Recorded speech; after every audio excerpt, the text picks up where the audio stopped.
Muchas gracias, Agustín. Muchas gracias al Ateneo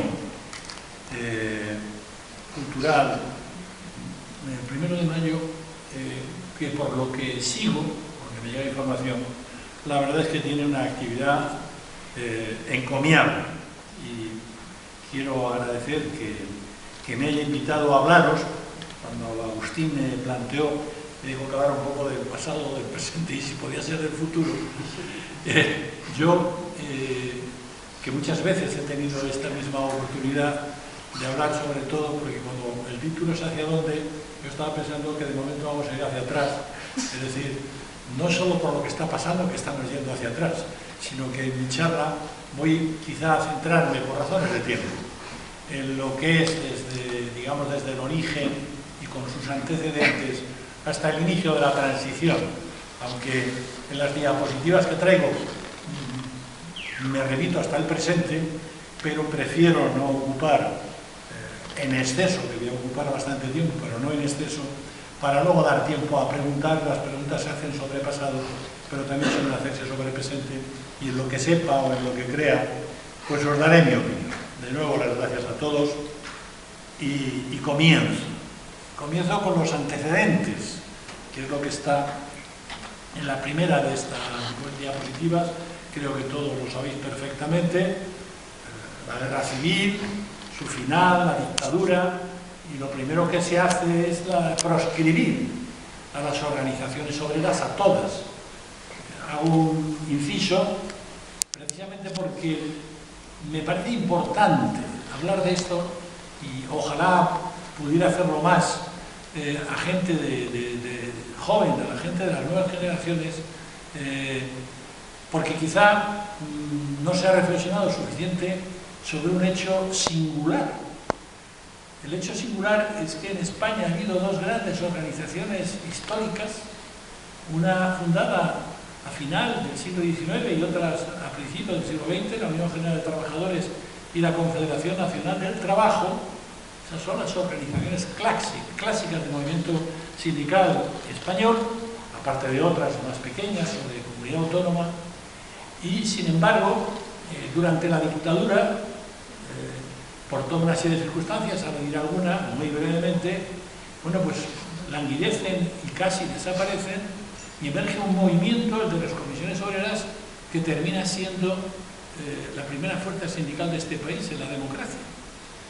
Y digo que es singular porque, distinguiéndose el franquismo por el anticomunismo, no puede atribuirse solo a la represión de la dictadura el que haya sucedido este fenómeno, porque, insisto, la persecución era para todos, la proscripción era para todos, la incautación de los bienes era para todos, y, insisto, creo que tiene su interés, para el que no lo haya seguido, el explicar un poco el por qué fue eso posible y por qué al final, insisto, terminamos convirtiéndonos en el primer sindicato del país. A principios de los años 40 se crea la Organización Sindical Española, hay un encuadramiento obligatorio, creo que muchos de los presentes esto lo saben, es decir, todos los trabajadores y todos los empresarios pertenecíamos a la Organización Sindical Española. Era un instrumento que, según su ley constitutiva, exclusivo y excluyente. Y además concebido, textualmente se decía así, como un instrumento al servicio del Estado. Es decir, era una organización sindical que no funcionaba como sindicato, sino que funcionaba más bien como control, fundamentalmente de los trabajadores, y por supuesto al servicio del Estado, y no hace falta decir el Estado que teníamos en la dictadura. Y digo que no era un sindicato tal como lo entiende la mayor parte de la gente hoy, porque las condiciones de trabajo no emanaban de la participación de esa organización sindical en esa, conformación, configuración de tales condiciones de trabajo. Al contrario, eso lo hacía el Ministerio de Trabajo a través de una figura que eran las reglamentaciones de trabajo. Años más tarde fueron ordenanzas, y en esas reglamentaciones de trabajo, que es una ley de 1942, ya lo decía textualmente que la fijación de las condiciones de trabajo es una función privativa e indelegable del Estado.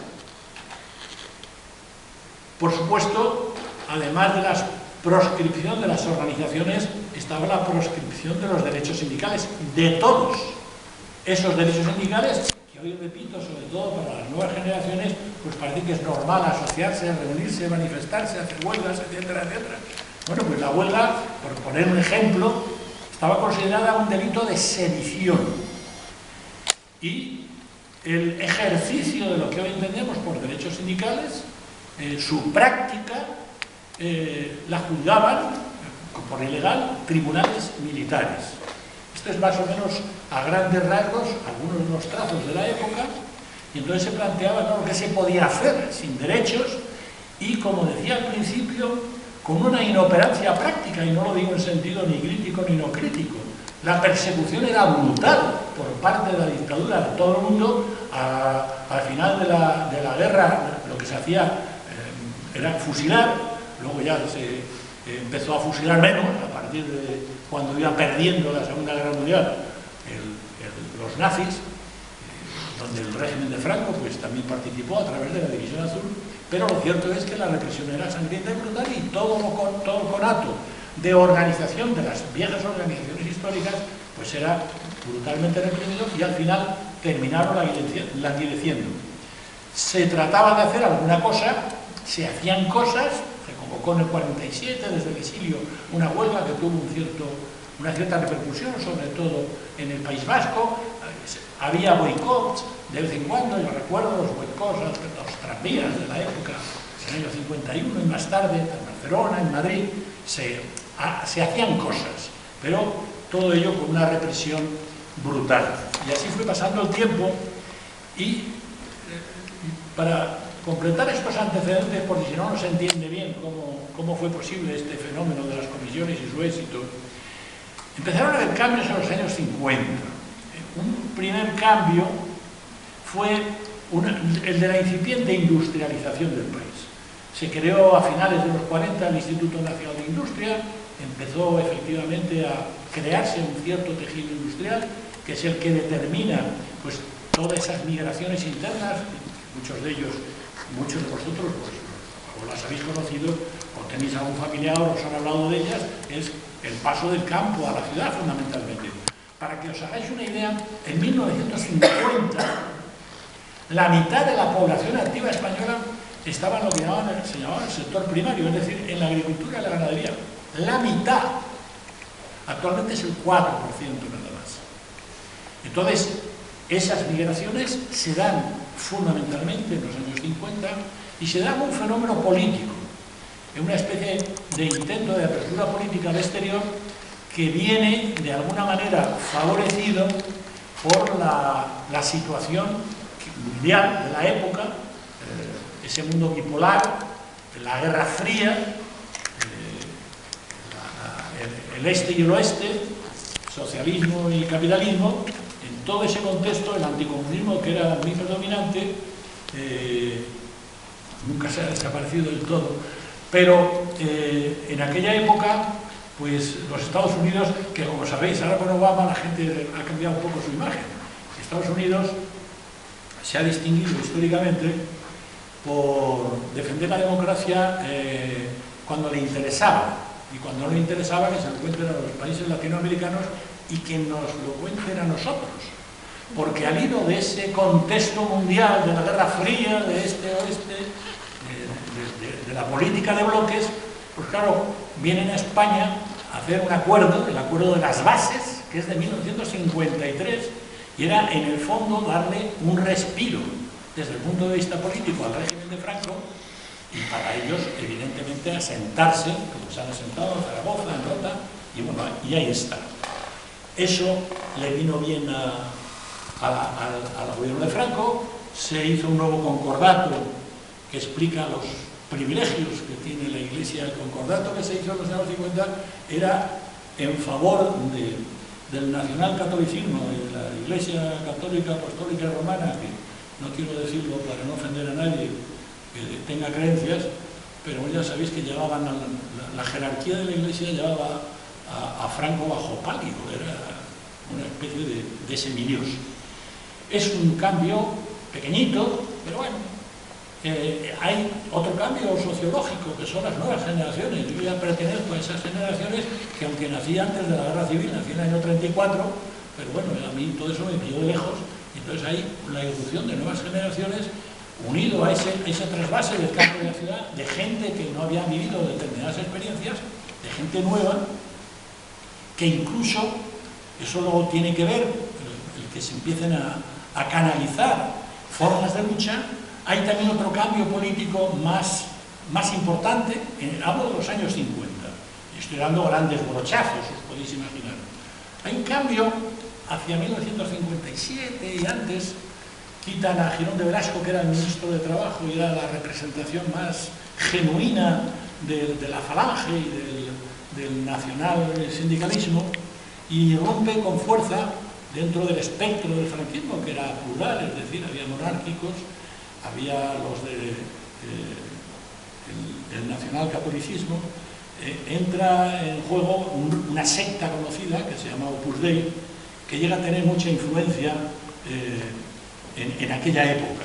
Tiene también ahora, pero se la oye menos. Ahora hay algunos que son más de derecha que yo todavía, que ya es decir, hablo de los legionarios de Cristo y todas esas cosas que hay por ahí, donde está la botella y unos cuantos. Entonces, estos del Opus Dei se plantean que hay que acabar con lo que se llamaba la política de autarquía, que era en el fondo como el régimen de Franco quedó muy aislado por su alineamiento con las potencias fascistas, los nazis en la Segunda Guerra Mundial, pues tuvo un aislamiento internacional, aunque no pasó de ahí. Y entonces esto supuso que incluso esa incipiente industrialización y lo que es la estructura productiva, en definitiva, pues fuera absolutamente obsoleta, vieja, no competitiva en ningún sentido, y además tampoco tenía demasiado donde competir, porque había, repito, un cierto aislamiento. Y a esta gente se le ocurre, sobre todo promovido por la gente del Opus, poner en marcha un plan de estabilización que se llamó. Ese plan de estabilización era lo que ahora se llaman planes de ajuste en el pasado. En definitiva, fue una segunda tanda de inmigración española, sobre todo hacia Europa. Hablo de finales de los años 50 y primeros de los 60, pero a efectos de lo que nos interesa a nosotros, ellos se plantearon que había que acabar con un sistema como el de las reglamentaciones de trabajo, no para eliminarlas, pero había lo que en la jerga actual se llama pues, falta de competitividad, insuficiente productividad de los trabajadores, y que la única manera que a ellos se les ocurría que podría facilitar, mejorar esa competitividad y productividad del trabajo, era poner en marcha una ley de convenios colectivos. Y la pusieron en marcha en 1958. A partir de esa época se podían hacer convenios de empresa, convenios de sector, convenios incluso de ámbito estatal. Ellos pensaban que como el aparato de la organización sindical estaba en manos, el aparato de poder, lo que llamamos un aparato en el lenguaje corriente, bueno, para que os hagáis una idea, hasta el año 62 que se modifica, para tener algún cargo sindical de ámbito provincial hacia arriba, tenías que pertenecer a Falange Española y de las JONS, según la ley. Es decir, entonces ellos calcularon que con ese control en la estructura de poder de la organización sindical, la negociación de los convenios colectivos, aunque luego participara gente que hacía elecciones en las empresas y que unos hacían elecciones en distintos ámbitos, bueno, no crearía demasiados problemas. Y pusieron eso en marcha, y todos estos cambios, que repito, estoy dando como grandes trazos, se van produciendo en un país que tiene su conflictividad, tiene sus problemas, pero que los trabajadores tienen un vacío de representación. No hay organizaciones históricas que funcionen, lo poco que se oye alguna octavilla de vez en cuando o alguna pintada en la superclandestinidad para huir de la represión, y es en ese marco que aparecen comisiones obreras. ¿Cómo son? Yo solo lo digo en sentido pedagógico, no por apuntar nada. Yo recuerdo, yo empecé a trabajar desde muy niño, y en 1950 me cambié, estaba en una farmacia, y en 1950 entré en Cofares, una empresa que está por ahí. Y yo recuerdo que por las características de esa empresa, que era singular, era una cooperativa, bueno, está ahí todavía, y bastante potente, por cierto, en el sector. Es una cooperativa de farmacéuticos que se crea para quedarse no solo con el margen de ganancia del farmacéutico en el producto cuando se vende al público, sino para crearse con la ganancia del mayorista. Entonces se unen y se llevaban, en aquella época, el 12%, que era el margen que estaba fijado, de beneficio sobre el precio de venta al público, que antes en las medicinas tenía ese precio de venta al público, hasta no hace demasiado tiempo, más el 30% de como promedio tenían de beneficio en la venta al público, era el 30%. Y entonces esta, como era una cooperativa, no podía tener beneficios. Y entonces el sistema que hacían es cuando había un excedente, una cosa muy excepcional en la España de la época, pues daban de vez en cuando una paga extraordinaria. Yo a veces, esto lo digo para también ilustrar, sin ánimo de excesiva, ¿cómo diría yo?, de excesivo dramatismo o en sentido épico, en fin, ilustrar que la época era la que era. Yo he citado muchísimas veces que recuerdo en aquella empresa cómo periódicamente un grupo de nosotros, yo voy a tener 17 años o 18, poco más, nos poníamos 3 o 4 de acuerdo para ir a ver al gerente para ver si una de esas pagas periódicas nos la daba, porque ellos lo que no querían es que eso sentara ningún tipo de precedente, ni tenían periodicidad ni tenían motivos. Y como se daban a veces hasta 3 y 4 pagas al año, aparte de la del 18 de julio y la de Navidad, los conceptos de la paga eran los que se le ocurrían. Y yo he citado muchas veces una cosa que se me quedó grabada y yo creo que te influye luego en tu trayectoria posterior vital, y es que uno de los recibos, nunca lo olvidaré, había una junta rectora en aquella cooperativa, y yo me acuerdo haber firmado un recibo en el que ponía: Julián Ariza ha recibido tal cantidad porque a la Junta le da la gana. Y textual, estoy hablando absolutamente en serio. Porque a la Junta le da la gana, porque claro, como una vez era porque había pasado no sé qué, otra no sé cuánto, y se ve que no se les había ocurrido otra cosa, y como era verdad, porque a la Junta le da la gana. Pero lo de la Junta de la gana quiere decirse que empiezan a producirse.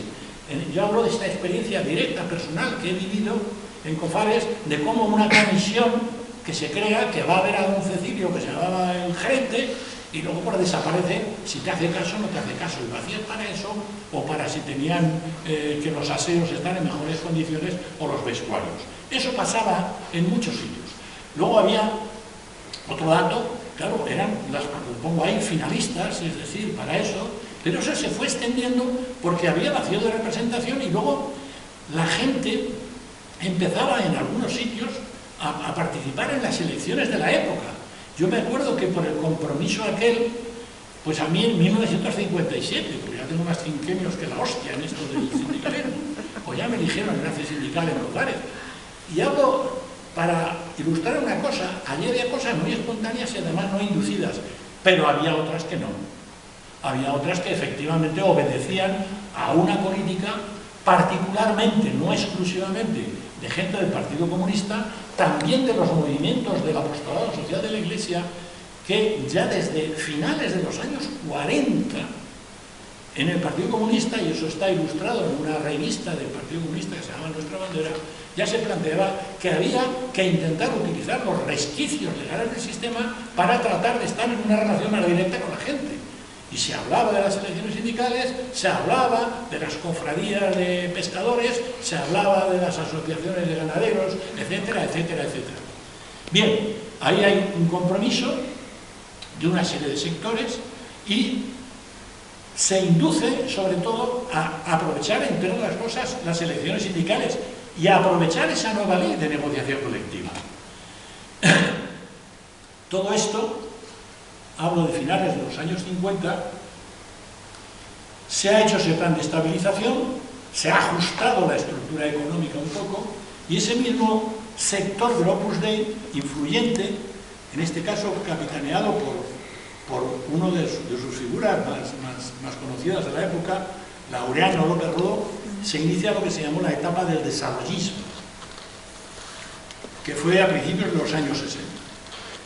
Y claro, había habido, yo no hago excesivo énfasis, porque eso lo sabe todo el mundo, una etapa represiva brutal desde que acabó la guerra, que que nunca decayó, pero pese a ello, claro, esos cambios a los que me he referido antes, algunos que tenían un cierto contenido político, otros sobre todo de la estructura económica, las nuevas generaciones, todo eso ya va creando un caldo de cultivo con el aprovechamiento de los instrumentos de la época, esas elecciones y los convenios colectivos, que las movilizaciones van creciendo.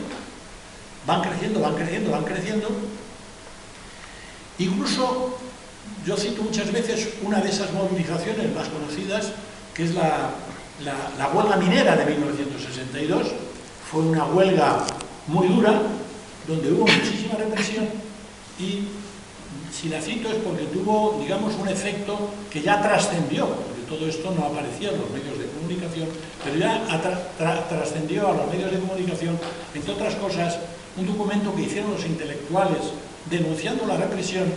Y aún recuerdo yo personalmente leer en las páginas de un tabloide que se llamaba Ya, que era el de la Editorial Católica, unas declaraciones de Fraga y de Barne, en aquel momento ministro de Información y Turismo, restando importancia al hecho de que dentro de esa represión se les cortara públicamente al cero el pelo a las mujeres en Asturias.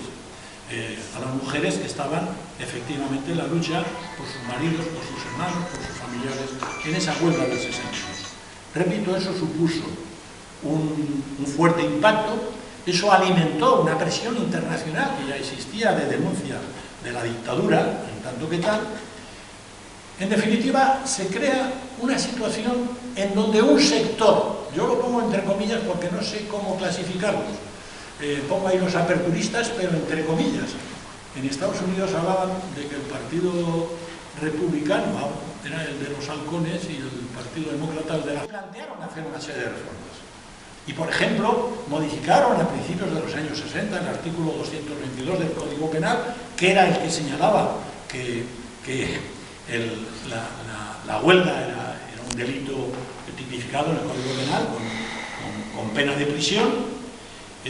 Siguió siendo un delito sedicioso para los empleados públicos y para los trabajadores de empresas que tuvieran interés para la economía nacional. Lo cito porque, aunque a principios del 62 se produce esa modificación, uno de los muchos procesos de la dictadura, que fue el de los llamados 23 del Ferrol, se produjo 10 años más tarde, en el año 72, y el proceso lo llevó un tribunal militar, porque era la empresa nacional Bazán, y como se dedicaba a hacer barcos de guerra y submarinos, era para interés nacional, y entonces se le aplicaba el viejo texto de ese artículo 222. Pero también hicieron algún cambio en la organización sindical, empezaron a diferenciar los consejos de empresarios y los consejos de trabajadores, estábamos todos en el mismo saco. Yo a veces, perdonadme también, yo muchas veces cuando veo lo que pasa en Argentina, he tenido la ocasión por mi actividad, que sigo el activo, de ir allí, y un día me reuní con una delegación de empresarios argentinos y una delegación de sindicalistas argentinos, y todos eran peronistas. Digo, joder, esto no es verdad, ahí son todos peronistas, bueno, casi todos. Y bueno, pues aquí había algo por el estilo. Estábamos en el sindicato vertical y nos habían separado por eso, el Consejo de Trabajadores y el Consejo de Empresarios, pero todos pertenecíamos a la misma organización. Se plantea por primera vez una regulación de un salario mínimo, se sustituye a los tribunales militares por un tribunal especial que fue el Tribunal de Orden Público. Seguía siendo un tribunal especial, pero ya que juzgaban civiles, no que fueran mejores, pero... Y luego hay también otro cambio, estoy hablando de retazos, que fue la ley de prensa. Se pasó de la censura previa a la censura posterior. Esa fue una ley también de Fraga. Es decir, antes había unos censores que leían lo que se publicaba en la prensa o se informaban de lo que se iba a decir en la radio y decía esto no se puede decir o esto no se puede publicar. Con esta ley la censura era posterior. Yo cito muchas veces a mí, como contaba Agustín, me procesaron en 6 ocasiones. Las 2 primeras fueron por delitos de prensa. Y entonces yo me acuerdo que había un lío en la empresa que entonces se llamaba Barricos Diesel, hablo del año 66, y me aplicaron la ley de Fraga, de que efectivamente yo pude publicar el artículo pero secuestraron el número, a mí me acusaron de injurias a la organización sindical, me procesan y a las 2 semanas me abren un sumario y luego me procesan. Yo hago una nota diciendo que, oye, que lo que he dicho no es para tanto, que en el fondo estos trabajadores están peleando y el sindicato no está haciendo nada. Luego volvieron a secuestrar y me volvieron a procesar. Bueno, esta es la ley de prensa de la época. Y a veces cito estas cosas. La gente de mi generación y los que vivimos aquellos tenemos a veces una cierta tendencia a mí me acusan de que yo no trato de echarle más sangre a la lucha que se produjo, no por nada, sino porque me parece tan terrible lo que pasó que creo que eso lo debe saber todo el mundo.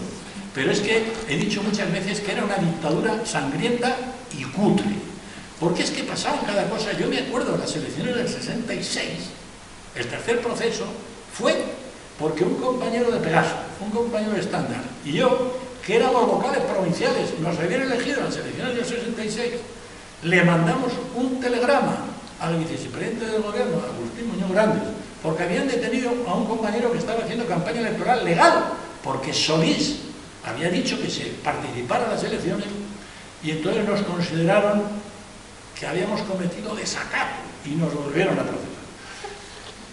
Lo que trato de decir es que ese periodo, yo lo subrayo muchas veces, hay un periodo de la historia del franquismo entre 1963 y 1966, donde un sector de la dictadura intenta, repito, lavar la cara a la dictadura haciendo una serie de reformas. La inteligencia de la gente del PC, de la gente de movimientos sociales de la Iglesia y de otros movimientos, de otros pequeños partidos, fue precisamente aprovechar ese momento para intentar, utilizando a fondo las elecciones sindicales, utilizando a fondo los convenios colectivos, extender las comisiones obreras y desde luego extender formas de lucha. Eso se hizo fundamentalmente entre 1963 y 1966. ¿Y cómo se hacía? Bueno, pues creabas una comisión, a veces la hacías a nivel provincial directamente, como la del metal de Madrid, que es de septiembre del 64, que se extiende a otros sitios. Otras veces la hacías de empresa, luego lo articulabas, luego esas comisiones de sector las asociabas entre sí y hacías lo que llamabas las comisiones interrama. ¿Cómo te desenvolvías? Pues como podías. Yo me acuerdo que hacia el año 63, que hubo elecciones, pues al hilo de la negociación del convenio del metal de Madrid, pues lo que hacíamos, porque había tiempo sindical, nos llevaban a adoctrinar de nacionalsindicalismo a la Escuela La Paloma, y nosotros aprovechábamos para ponernos en contacto con gente de otras empresas, para convocarnos en el sindicato vertical, en el metal, para dar la barrila. Yo me acuerdo con el convenio del metal, hicimos una plataforma frente a la plataforma que hacían los verticalistas. Nos echaron a hostias, en sentido literal, pero al principio lo hicimos, y entonces eran formas, ibas a las iglesias, a veces te reunías detrás de la tapia de un cementerio, y hablo de un caso concreto, es decir, hacías lo que podías, sobre todo utilizábamos bastantes locales de la iglesia, porque había, repito, era una época en donde al hilo de las encíclicas, la Pacem in Terris, la Mater in Magistra, Juan XXIII, una irrupción fuerte de los movimientos del apostolado social de la Iglesia, la JOC, la OAC, toda esta gente, y más la gente, repito, gente del PC, gente de otros partidos, y luego gente simplemente que ya pues, estaba harta de que la explotaran y quería pelear. ¿Cómo luchabas? Pues luchabas como se podía. Ahí hablo de formas legales, formas alegales y formas ilegales. Es decir, las legales, bueno, pues era seguir un convenio, las elecciones, el no sé qué. Luego las alegales, pues a lo mejor lo que hacías era boicotear los comedores, boicotear las horas extras, y luego las ilegales, pues era hacer huelgas, hacer manifestaciones, cosas que se hacían y que se hicieron bastante en aquel periodo. Y sobre todo el gran impulso de las comisiones obreras viene al hilo de las elecciones de 1963 y de 1966. En ambas se dio un gran salto adelante, sobre todo en el 66, y luego ya en el propio 66 se planteó que esas comisiones de empresa, de rama, de interramas, pues se articularan a nivel del Estado. Hicimos la primera coordinadora, que se llamó Asamblea Nacional de Comisiones Obreras, que se hizo en 1967, también como anécdota para la historia. La hicimos debajo de unas encinas, en una zona entre Pozuelo y Majada Honda, en una finca de un conde muy conocido en España, que se llamaba el conde de Motrico, José María de Aguirza, que era un hombre que pertenecía al consejo de don Juan, el padre del rey, monárquico, que había sido embajador en Estados Unidos y en Francia, con Franco, pero que le tenía una manía que no le podía ver. Y como le tenía tanta manía, pues resulta que a nosotros nos vino al pelo. Y yo me acuerdo que con otro compañero, Víctor Martínez Conde, fuimos a verle para decirle que nos dejara un sitio para hacer una reunión a nivel del Estado. Y entonces nos llevó en un mini que tenía a los dos a esa finca, y ahí se hizo la primera coordinación estatal de comisiones obreras de junio de 1977, se hizo en una finca propiedad de don José María de Aguirza, conde de Motrico. ¿Qué pasaba en ese periodo? Había represión. Pero como nosotros estábamos actuando abiertamente, no afiliábamos, utilizábamos sobre todo, repito, instrumentos, cuando tocaba lo de las elecciones, el de los convenios colectivos y luego las peleas cotidianas en la empresa por las reivindicaciones de turno. Y eso, pues, se traducía también en muchas luchas. Aquí hay un dato de la época, que entre 1963 y 68 el Ministerio de Trabajo de la época, con otro nombre, que la palabra huelga no se podía nombrar, eran conflictos colectivos de trabajo, contabilizó 1.714. ¿Qué ocurrió? Que después de las elecciones del 66, como el salto adelante que dimos era importantísimo, el sector más carroñero de la dictadura le dijo a los otros que se había demostrado en la práctica un error creer que por abrir un poquito la espita, pensando que en las elecciones sindicales, por mucho que sacaran los opositores activos al régimen, sería muy poco número, cosa que era cierta, pero claro, era poco número, pero en empresas grandes y en empresas en las zonas más desarrolladas desde el punto de vista económico del país. Entonces se planteó que además de ser ilícitos, que era nuestra figura, éramos subversivos. Y como éramos subversivos y estábamos al servicio del comunismo internacional y enemigos de la patria, pues empezaron a dar leña a lo bestia. Y empezaron los procesos ya abiertos y masivos. Todo el mundo ha oído hablar del proceso 1001, no voy a decir mucho precisamente porque es el más conocido y el más emblemático, pero es que mucho antes del 1001, yo por ejemplo ahí cito uno, nosotros hicimos por ejemplo en Madrid, en enero del 67, una marcha sobre Madrid, que ahí me montaron otro proceso, ese junto con Camacho, porque abandonábamos los transportes de la empresa, nos veníamos andando hacia el centro, y eran marchas sobre Madrid, los de la zona de Getafe y de Villaverde también, y los de la zona norte también, y convergíamos hacia Madrid, y claro, eran miles y miles y miles de trabajadores marchando hacia Madrid, y claro, pues eso lo tenías que organizar, y hicimos una asamblea en una fábrica vieja, que era la fábrica de Media Olimas, que me acuerdo que eso es del 67, y en ese proceso, yo estaba en ese proceso, ahí me pidieron 10 años, 2 meses y un día. Es decir, y eso fue 5 años antes del 1001. Luego vino el proceso del 1001, que fue el más brutal en cuanto a peticiones fiscales, el del Ferrol, que os contaba antes. Es decir, la represión fue brutal. La lucha siguió continuando, pero ya con un marco, con muchos de nosotros en las cárceles, y con un marco muy difícil. Pero a pesar de eso, el desarrollo era casi imparable. Yo recuerdo, y está la historia del movimiento obrero de nuestro país, una huelga emblemática, la de bandas de laminación de Echarri, que es que duró 6 meses la huelga, con muchísima represión. Luego ya en el primer trimestre del 68 ya se había sumado a ese movimiento activo frente a la dictadura y por las libertades, el mundo estudiantil, aparte del mundo intelectual, el el asociacionismo vecinal. Cerraron las facultades de Madrid, de Barcelona, de Valencia y de Sevilla.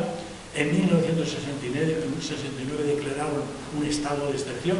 Los hacían con frecuencia, y era que si el régimen de Franco era un régimen de excepción, encima eliminaban algunos de los artículos de lo que se consideraba el marco, digamos, de los derechos de los españoles, el fuero de los españoles, pues eliminaban una serie de artículos en aquellos estados de excepción.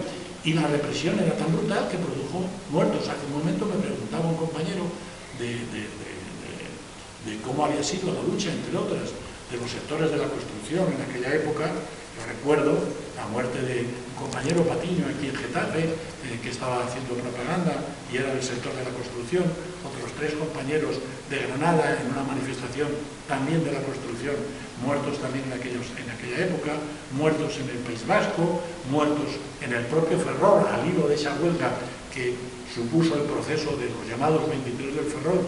Ahí murieron otros 2 en Barcelona, es decir, que la represión era de cárcel. No os cuento las decenas de miles que se despedían de las empresas, cualquiera que respiraba. Ellos cogieron las propias elecciones sindicales de 1966, que se hacían cada 3 años, pasaron a 1971 y solo se podía elegir a la mitad. En 1973 una huelga de maestros, huelga general en Navarra, movilizaciones de los médicos internos y residentes, había despidos masivos. Fue un periodo durísimo de vuelta atrás a la etapa más dura de la represión franquista. En las elecciones de 1971, como os digo, no se podía presentar nada más que la mitad, y la otra mitad estaba casi toda en la calle por las movilizaciones de los años anteriores. Al final, Franco muere en 1975, hay un intento, yo lo suelo citar muchas veces. Cuando hablamos de la transición solemos decir que había la opción de la reforma o de la ruptura. Nosotros éramos de los que preconizamos la ruptura democrática, algo de comisiones, lo hacía también el PC, lo hacían otros, y luego pues, no se produjo la ruptura, se produjo la reforma. Pero hay quien olvida que hubo una tercera opción, que fue el continuismo. Es decir, que cuando muere Franco, se nombra al nuevo jefe del Estado, el actual rey, nombra como jefe de gobierno a Arias Navarro, Carlos Arias Navarro, que le llaman el carnicero de Málaga, porque durante la guerra civil no se sabe a cuántos miles mató en Málaga el tal Arias Navarro, y que por cierto con fragas de ministro de la Gobernación. Dice muchas veces la fraga porque no va a pasar casi como un héroe de la democracia. Es verdad que dio un paso importante, pero joder. Decía esto porque ya voy terminando.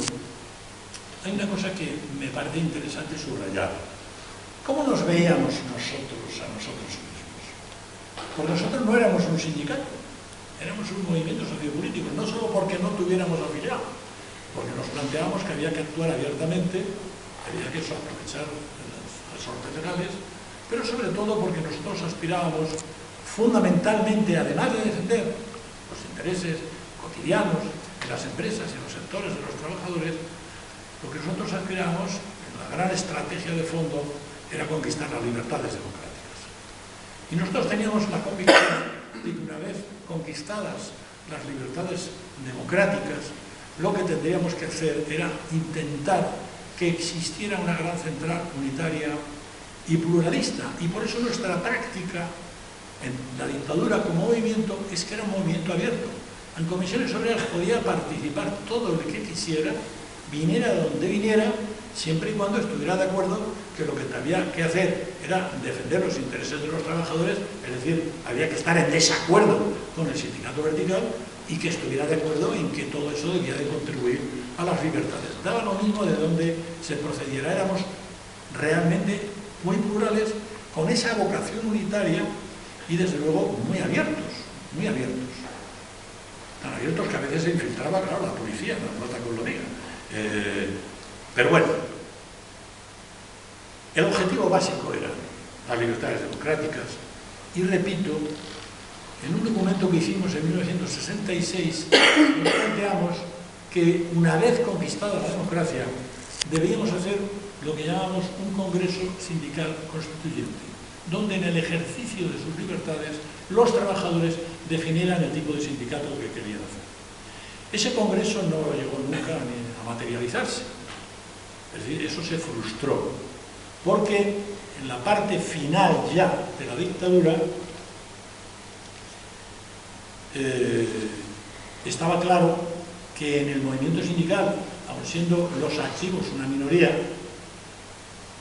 los que tenían más experiencia eran más activos y tenían a su vez más prestigio, eran fundamentalmente la gente de comisiones obreras, aun sin ser, como repito, un sindicato. Esto pasaba también en el campo político con el Partido Comunista de España. El Partido Comunista se le consideraba el partido por antonomasia, porque respecto de los demás partidos de la oposición, pues era el que más peleaba, el que más se comprometía y el que más sufría. Porque claro, hay a veces quien ha dicho, joder, es que se os toleró no sé qué, y a mí me da la risa, porque, bueno, eso estadísticamente se ha comprobado de la etapa, digamos, posterior a la guerra civil, hablo pues siempre posterior a la guerra civil. En el activismo frente a la dictadura, claro, los procesos, pues claro, tenían nombres y apellidos y adscripciones. Hay quien ha estudiado los procesos de la dictadura, no sé si fue desde los años 60, el 75% de los presos políticos de España eran o de comisiones obreras o del PC o de las dos cosas. El 75%. Y el otro 25% era de 18, porque había de todo. Desde ETA hasta, bueno, había gente de la CNT, que yo conocí a alguno, en fin, había una cosa muy variopintos. Es decir, los que cargaron toda la represión fundamental fuimos nosotros, y eso, claro, daba prestigio. Entonces, ¿qué pasaba? Había miedo de si se hace un congreso constituyente, la unidad se haría con una cierta hegemonía de la gente que por la propia criba que había producido la represión, la más comprometida, pues muchas de ellas eran gente perteneciente al PC, aunque se dedicara a comisiones obreras. Y entonces había ese miedo, porque había incluso el precedente de Portugal, de la Revolución de los Claveles del 74, donde efectivamente la intersindical portuguesa, también con mucha influencia del Partido Comunista Portugués, se había hecho con la hegemonía del movimiento sindical. Y luego había miedo también en el terreno político, porque, como había pasado en Italia después de la Segunda Guerra Mundial, la hegemonía de la izquierda la tuvo el Partido Comunista Italiano. Y entonces, como aquí había muchos, no solo de los reformistas del régimen o de la dictadura, y de todos, sino de la oposición, que tenían mucho miedo a eso, pues de Congreso Sindical Constituyente leches. Y no solo eso, sino que había que impulsar cosas que lo contrarrestaran. Digo todo esto, ahora hay mucha unidad de acción sindical, cosa que es estupenda, y alguien que desde luego ha estado siempre convencido de la necesidad de la unidad sindical no va a decir algo que pueda sonar como a crítica, ¿no? O sea, aprovechar las circunstancias. Pero yo me acuerdo de haber estado representando a comisiones obreras en el congreso que hizo la UGT en la zona de Cuatro Caminos, con Fraga y Ibarne también, de ministro de la Gobernación, en el año 76, en abril del 76, autorizado, aunque era una jornada de estudio, y recuerdo que cuando nosotros, comisiones obreras, quisimos hacer una asamblea en Madrid, 2 meses más tarde, en la ciudad de los muchachos, nos dijeron que ni lo solicitáramos. Es decir, se autorizó abiertamente para impulsar a un sindicato que, por la razón que fuera, había tenido muy poco activismo, muy poca presencia en la dictadura, y favorecer su desarrollo. Nosotros tuvimos que irnos a Barcelona a hacer una asamblea con medidas, hablo del año 76, con medidas de seguridad, hasta el punto que recuerdo que la dirección nos dividimos en dos para que unos asistieran a la sesión de la mañana y la otra mitad, una mitad así, nos fuéramos a un local cercano por si había detenciones, que era una práctica que hacíamos en la dictadura. Cuando había una manifestación había algo para que no descabezaran por completo. Así hicimos, y la causa es la que, por eso había mucho miedo a la hegemonía que podía haber en el Congreso, etcétera, etcétera, etcétera. Eso ya si queréis preguntar, pero quiero terminar haciendo un pequeño resumen. No sé si esto ha servido de mucho o